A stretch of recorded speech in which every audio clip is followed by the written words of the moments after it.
शिष्य को अपने गुरु में विश्वास होना चाहिए। गुरु के साथ जो संबंध है वह जीवन में महानतम है।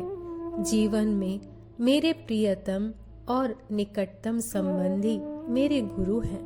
उसके बाद मेरी माता, फिर मेरे पिता। मेरा प्रथम आदर गुरु के लिए है।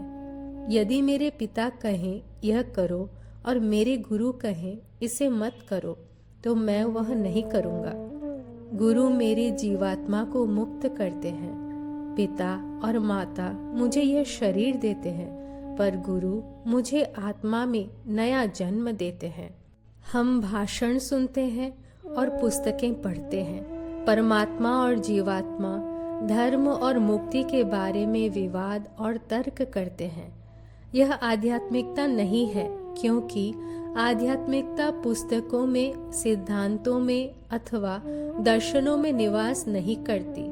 यह विद्वत्ता और तर्क में नहीं, वरन वास्तविक अंतः विकास में होती है। तोते भी बातों को याद कर सकते हैं और उन्हें दोहरा सकते हैं। यदि तुम विद्वान हो जाते हो तो उससे क्या, गधे पूरा पुस्तकालय ढोते फिर सकते हैं। इसलिए जब वास्तविक प्रकाश आएगा तो पुस्तकों की यह विद्वत्ता किताबी विद्वत्ता नहीं रहेगी। वह मनुष्य जो अपना नाम भी नहीं लिख सकता पूर्णतया धार्मिक हो सकता है, और वह मनुष्य जिसके मस्तिष्क में संसार के सब पुस्तकालय भरे हों वैसा होने में असफल रह सकता है।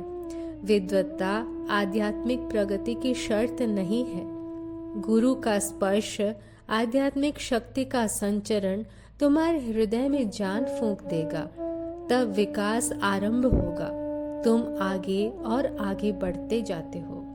गुरु ऐसा मनुष्य होना चाहिए जिसने जान लिया है, दैवी सत्य को वास्तव में अनुभव कर लिया है और अपने को आत्मा के रूप में देख लिया है। मेरे समान एक वाचाल मूर्ख बातें बहुत बना सकता है, पर गुरु नहीं हो सकता। मैंने सब धर्म ग्रंथ पढ़े हैं, वे अद्भुत हैं, पर जीवंत शक्ति तुमको पुस्तकों में नहीं मिल सकती।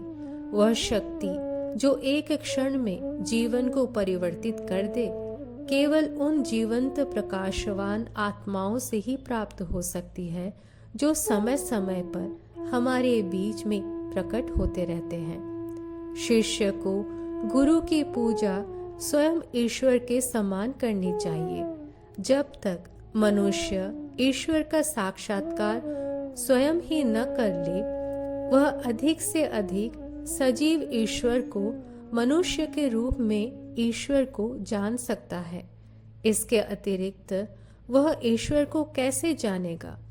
गुरु ईश्वर है, उससे तनिक भी कम नहीं। गुरु वह आभामय चेहरा है जिसे ईश्वर हम तक पहुंचने के लिए धारण करता है।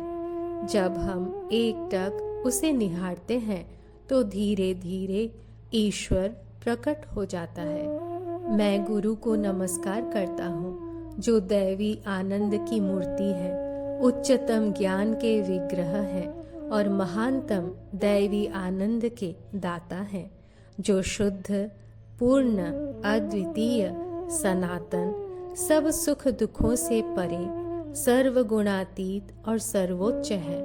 वास्तव में गुरु ऐसे होते हैं। इसमें आश्चर्य की कोई बात नहीं कि शिष्य उन्हें ईश्वर समझता है और उनमें विश्वास रखता है, श्रद्धा रखता है, उनकी आज्ञा पालता है और बिना शंका किए उनके पीछे चलता है। गुरु और शिष्य के बीच का संबंध ऐसा ही है। स्वामी विवेकानंद।